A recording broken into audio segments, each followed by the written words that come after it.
Unbelievable, Shea. If you're a Met fan, prior to Senga going down, that's as good as you felt all season. Trade deadline 4 days away. It's on Tuesday. Let's run you through some of the big moves that have been made. The Phillies, they've lost 7 of 10. They've really skidded here, relatively speaking, by their standards in the second half of the season. Austin Hayes is on the way. James Paxton is on his way back to the Red Sox from the Dodgers, where he was DFA'd earlier in the week. So a little bit of a familiar ground for Paxton. And then, as I mentioned, the big move that the team that's chasing the Stros, that would be the Mariners. Randy Arozarena really struggled at the start of the year, has really turned it on.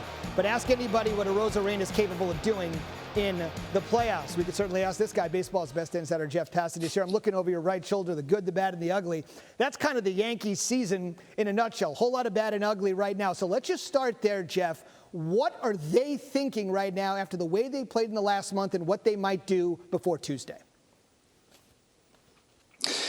The Yankees at this point don't really know what to think, Zubin, because they were 50-22 at one point. They are 11-24 in their last 35 games. It has fallen apart, and it has fallen apart quickly. And the thing is, as bad as their offense has been, and you're going to see a lot of striking out here because that's what they've done, it's been the pitching, too. Like, their starters at the beginning of the season were absolutely aces up and down that rotation, and there has been some significant regression since then. And so when it comes to what the Yankees need, good players? Fair enough. Says it all and said it shortly. That's a fair way to put it. Take me through some good players that you're keeping an eye on between now and Tuesday.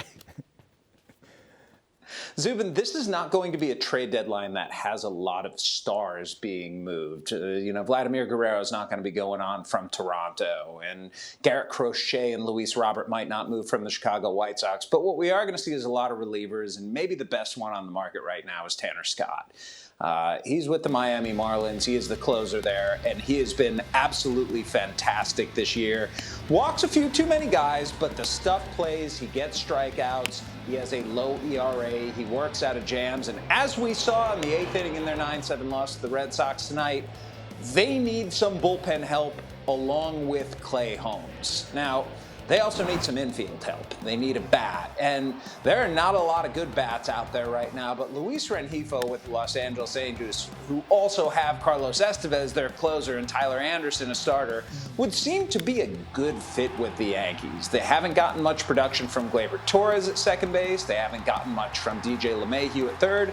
Rengifo plays both positions and has come off the injured list now. And if we're looking in the infield, if somebody else goes out and gets Rengifo, Jonathan India with the Cincinnati Reds, they haven't decided that they are going to deal him at this point. But among Elly De La Cruz and Noelvi Marte and Matt McClain, who should be back at some point later in the season, their future infield is filled up, and with so few bats out there, the idea of capitalizing on a guy who is surplus to you in the same way that the Tampa Bay Rays have been doing at this deadline is something that Cincinnati certainly should take under consideration. I'm glad you mentioned the Rays. Last thing they said, despite moving Arozarena, they claim their front office, who certainly gets the benefit of the doubt, that they are not giving up on 2024. That's what they're saying. You can see Jeff Karl-Ravech and the gang Tuesday, 4 p.m. Eastern for 2 hours of trade deadline special to take you right up to the deadline at 6 Eastern. That's Jeff Passan.